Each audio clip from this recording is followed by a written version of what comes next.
So I have a problem. Maybe y'all can help me kind of process it.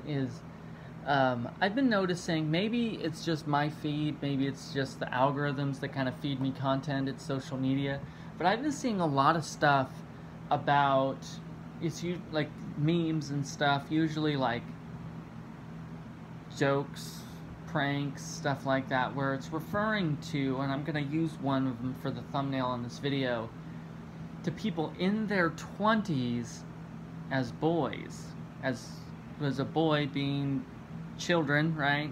Like it's an infantilizing term being used.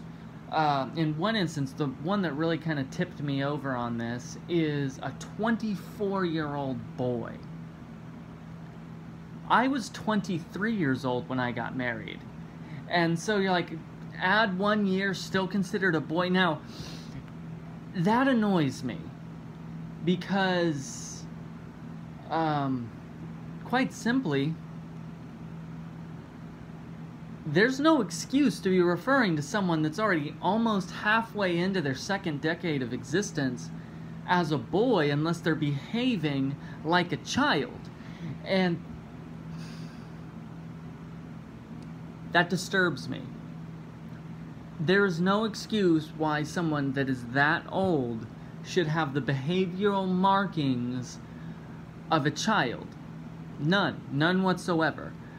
A person, like, this is a little bit of a more aggressive rant than I usually, but you know what, it used to be considered like, if you don't have your career path laid out, and you don't have, like, or, well, you're going to go to school, so you're going to go to school, or you have some kind of apprenticeship, you don't have some kind of a skill laid out that you're going to follow through for the rest of your life, by the age of, like, 20, you're a failure. You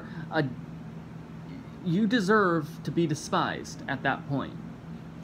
And instead of, like, society's gotten this idea of this, like, prolonged adolescence, that, well, you need to find yourself, well, I'm going to change my major, I'm going to drop out, I'm going to focus on my art, I'm going to get a minimum wage job, I'm not going to get a job, I'm going to live in my mom's basement.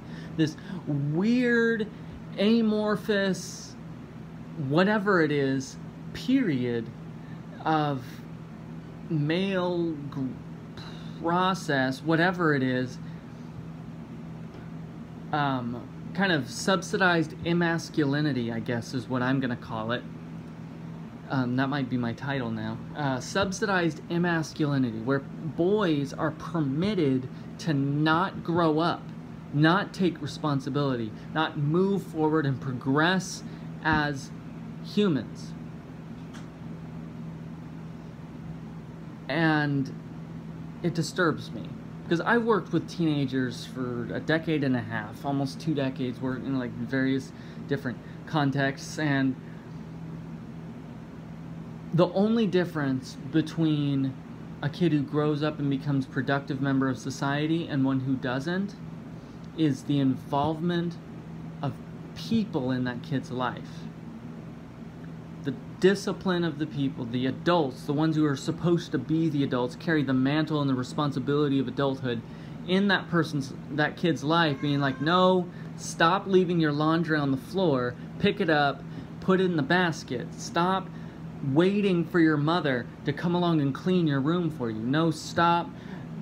Maybe you prepare dinner tonight. Maybe you wash the dishes instead of having to be told to wash them. Maybe, like, and just being expected to do those things after the fact. No, don't wait for your pastor to spoon feed you something on Sunday morning. Open the Bible yourself and read it.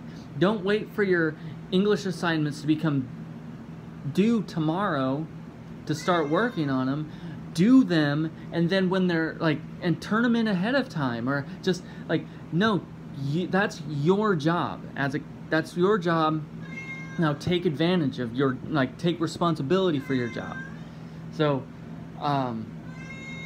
this frustrates me in a lot of ways for a lot of reasons, because I say, like, if we pile up the majority of our society's issues, whether that's rape or misogyny and racism and like social media bullying and just all of it, we pile all those things up.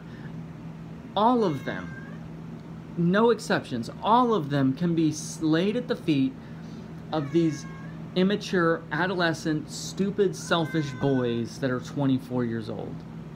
And society needs to stop tolerating that nonsense. And so I'm sick of it, quite frankly. We need to stop allowing this to be normal. We need to stop normalizing it. We need to honestly, like, well, what are you going to do? Shame them? Well, one of the main criticisms I received about my MGTOW video is that I'm just shaming these guys. And my only response to them is this: you deserve to be shamed. And you deserve to be ashamed of your decisions. It's just that simple.